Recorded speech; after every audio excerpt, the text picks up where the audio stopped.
Onions, టమాటా, పచ్చిమిర్చి, వెల్లుల్లి paste, కొంచెం చెక్క ముక్క ఆయిల్ వేసుకొని వేసుకోవాలి.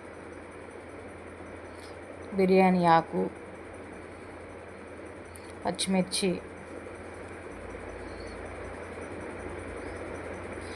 కొంచెం వేగిన తర్వాత ఆనియన్స్, అల్లం వెల్లుల్లి పేస్ట్ వేసుకొని కలుపుకోవాలి.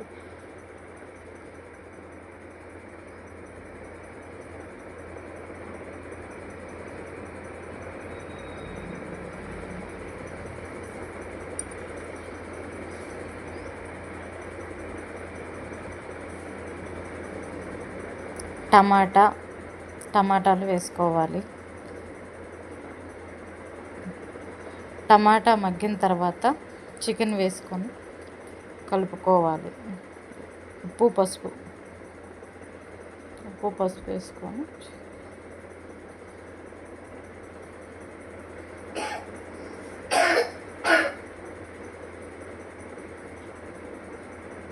మూత పెట్టుకొని మగ్గించుకోవాలి. తర్వాత చికెన్ వేసుకొని ఉడికించుకోవాలి. కారం కూడా వేసుకోవాలి.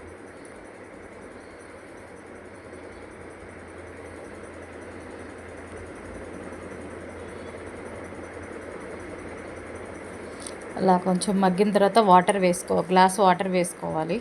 అప్పుడు గ్రేవీ కంటెంట్ బాగా వస్తుంది. అలాగే మసాలా తయారు చేసుకుని అది ఉడికేసరికి కావాల్సిన పదార్థాలు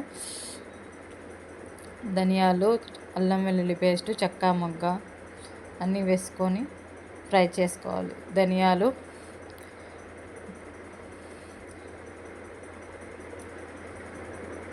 కొంచెం వేగిన తర్వాత చెక్క మొగ్గ వేసుకోవాలి. తర్వాత కొబ్బరి అన్నీ వేసుకొని కొంచెం ఫ్రై చేసుకోవాలి. గసగసాలు, కొబ్బరి, అల్లం, వెల్లిపాయలు మిక్సీ పట్టుకోవాలి.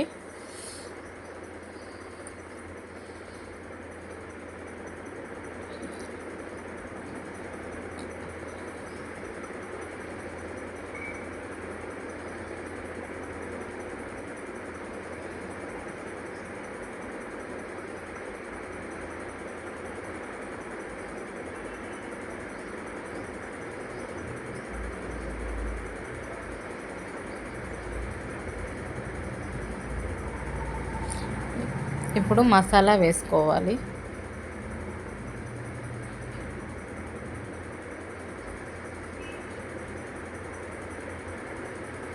మసాలా వేసుకొని బాగా కలుపుకోవాలి.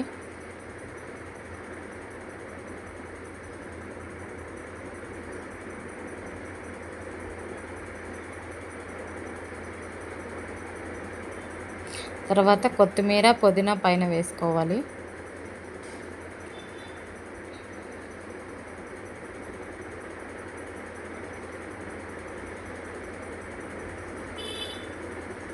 ఫైనల్గా మన కూర రెడీ. ఎంతో టేస్టీగా ఉండే చికెన్ గ్రేవీ కర్రీ రెడీ.